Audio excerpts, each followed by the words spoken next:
Karoline, what do you say to critics of the president's education plan? Where was their criticism of our nation's failing test scores for the last several decades? The Department of Education was founded in the 1970s, and since then we have spent more than $3 trillion at this federal bureaucracy. What has been the return on that investment for the American taxpayer? Levels that are less than ideal, less than proficient. Our children's test scores are incredibly concerning when it comes to reading rates, literacy rates, math, and science test scores. The numbers prove that, and this president is finally taking much needed action to return education to where it belongs, and that's to educators closest to students in their classrooms in their respective states. We're going to have a great event here later at 4 o'clock. There will be students here, teachers here, parents here, educators, and of course governors from around the country who are very excited about taking on this responsibility to educate our nation's students. Who's going to run federal student loans? So the Department of Education will be much smaller than it is today. As you know, the president's executive order directed Linda McMahon to greatly minimize the agency. So when it comes to student loans and Pell Grants, those will still be run out of the Department of Education. But we don't need to be spending more than $3 trillion over the course of a few decades on a department that's clearly failing in its initial intention to educate our students. So is the federal government going to be going to spending be less? much smaller than it is. Is it not going to be shut down completely? And then I have a second question. As I said, Pell Grants and student loans will still be run out of the department in Washington, D.C., but the great responsibility of educating our nation's students will return to the states. And the Department of Education plays a critical role in enforcing civil rights laws that prohibit discrimination. Who's going to do that now? Any critical functions of the department, such as that, will remain. But again, we're greatly reducing the scale and the size of this department. What about federal Title I funding and special education funding? Is that still Same answer. Okay. Yes. Thanks, Karoline. On the Federal Reserve, the president criticized the rate decision yesterday. Is he looking to replace members of the Federal Reserve Board like he did on the Federal Trade Commission? Well, the president has appointed Mickey Bowman, as you know, to be the vice chair of the Federal Reserve.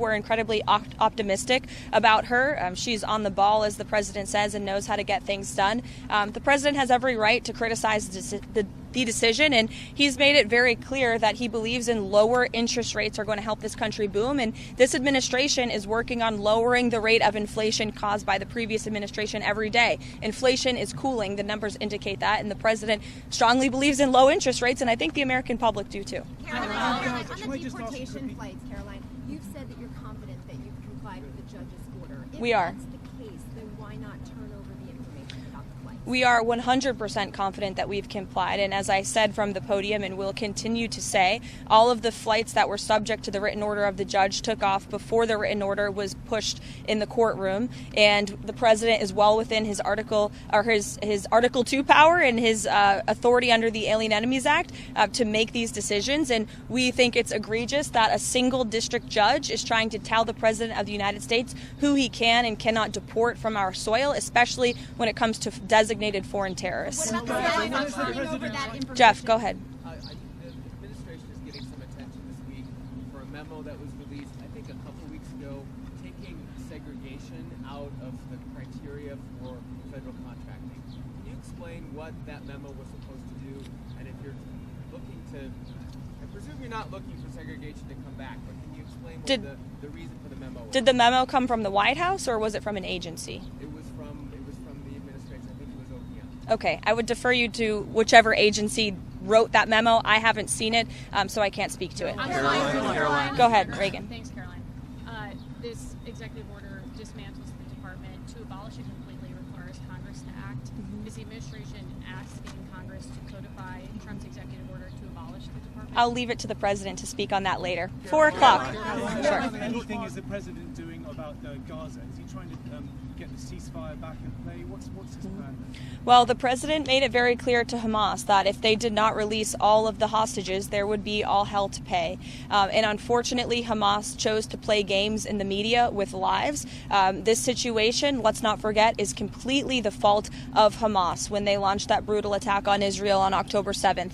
And the president has made it very clear that he wants all of those hostages to come home, and he fully supports Israel and the IDF and the actions that they've taken in recent days. days. Michael, go ahead, Michael. The president would like to see American schools and students reach over the next 4 years after he signs the CEO? Well, again, in the intent of this EO is to return this great responsibility back to the states. And we know we believe in federalism here at the White House. I know the previous administration didn't, but we think decisions are best made when they're closest to the people. And we trust teachers and educators in their respective schools to make these very important decisions about our children's education and their futures. And the current status quo is failing our students. In fact, I have some facts right here.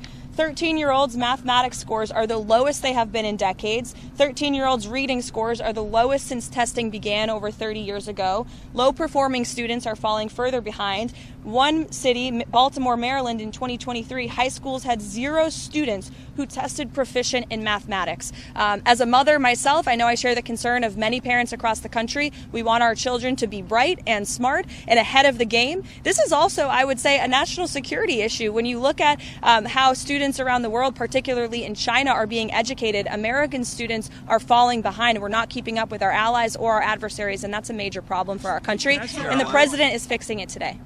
We're less than 2 weeks away now from the August 2nd big tariff deadline. Has the president spoken with his Canadian counterpart, the Prime Minister? Not to my knowledge, I don't believe he has, but I can check in with the president and get you a firm answer on that. But my understanding is they haven't spoken, and the president has been very clear about his intention for April 2nd. It's going to be a big day for our country. I would encourage all of you to be here to cover the White House that day on April 2nd because there will be big announcements when it comes to reciprocal trade. And the president will be highlighting the unfair trade practices, the ways in which America has been ripped off by every country around the world, quite frankly. And there will be big tariffs that will be going into effect, and the president will be announcing those himself. The European Union had a decision yesterday against Apple and Google. Are you familiar with that? And is there anything the president, is that a response to the April 2nd tariffs? I think we've seen a lot of movement actually around the world of countries who are lessening their tariffs. I know the EU also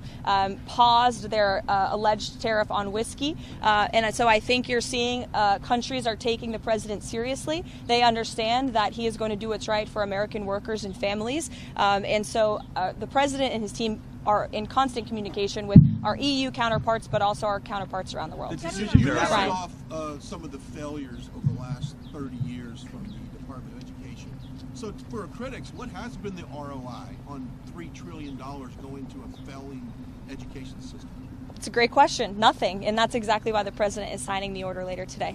With the executive order today, is it also the goal to eventually be spending less in federal dollars on education? Of course. It's our goal to reduce the size and scale of this government across every agency, which is why you've seen very strong and quick actions taken to reduce the amount of money that federal taxpayers are paying on a system that is failing them and their families. But does that mean like eventually downsizing some of the programs that are run out of the education department currently? It means stopping the wasteful spending, and as I said, critical programs will be protected. So, Karoline, you have this noon deadline looming for this D.C. judge, for the DOJ, to turn over these documents when it comes to the time logs of these deportation flights. Is the administration going to turn over that information, the exact time logs, the information that the D.C. court is asking for? I won't get ahead of our lawyers, but you'll hear from them in court. And a follow-up question. The Commerce Secretary yesterday said that Tesla stock is something that Americans should be buying. Is that the stance of the administration that people should be investing in? Is that something that the Commerce Secretary should be recommending? I think the Commerce Secretary was